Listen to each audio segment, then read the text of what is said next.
কিছু এটা ফ্লাইটের একটা সীমাবদ্ধতা আছে ঠিক আছে সব কিছু একটা সীমাবদ্ধতা আছে আমি বারবার কিন্তু আমি বাড়া দেয় আপনি না বললে বরাবর এক কোটি টাকা হয় নাকি আমি বারবার করতে পারি আমি বাড়া দেয় আমার এই শব্দটা আমার খুব খারাপ লাগে আমি বান্ধি নেই তো বাঁধতেন ফিরলে আমি দেই নেই তো বাধা নয় তো আপনি ধরে রাখছেন আমি আসতেছি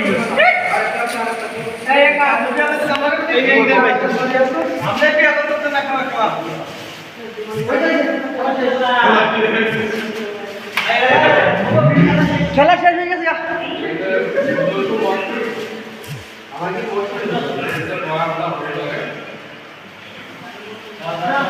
I think, man.